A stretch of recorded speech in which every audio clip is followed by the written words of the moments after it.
Ce que je veux vous montrer dans ce cours, c'est qu'un grand livre vous rend pleinement humain. Il vous dévoile les secrets de l'univers et ceux de la condition humaine. By revealing to you the secrets of the universe and the secrets of what it means to be human.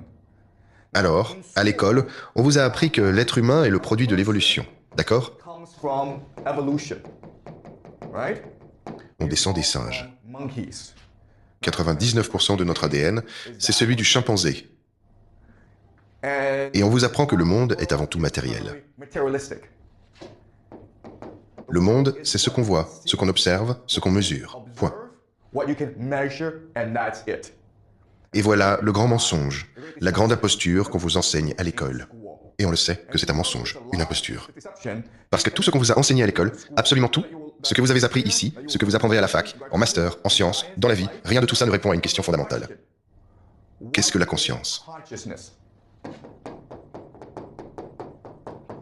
Pourquoi voit-on le monde comme on le voit? The world the way it is.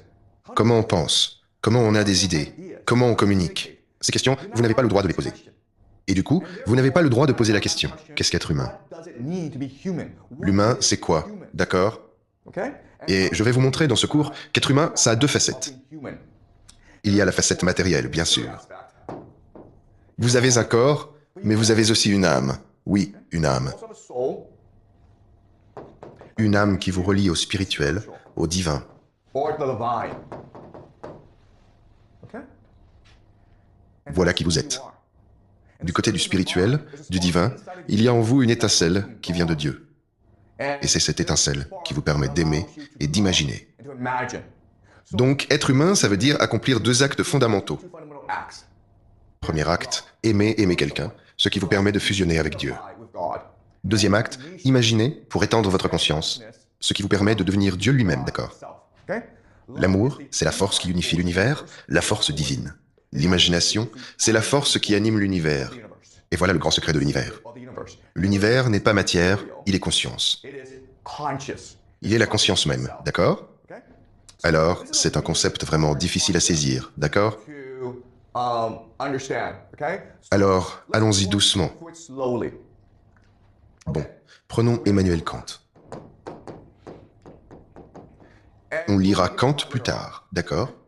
And Lui, il cherche à comprendre ce qu'est la réalité. reality is. Comment perçoit-on la réalité? Reality. Et voici sa solution. Is this. Il pense que le monde se divise en deux. La réalité elle-même, qu'il appelle les noumènes. Called the nomana. Les noumènes, ce sont simplement les choses en soi, la réalité objective. Reality. Et de l'autre côté, il y a les phénomènes. En gros, ce qu'on fait, c'est percevoir les noumènes, entrer en contact avec eux, Engage with the nomana. et on les traduit en phénomènes. Les choses en soi deviennent les choses pour nous, celles qui nous apparaissent. Appear to us.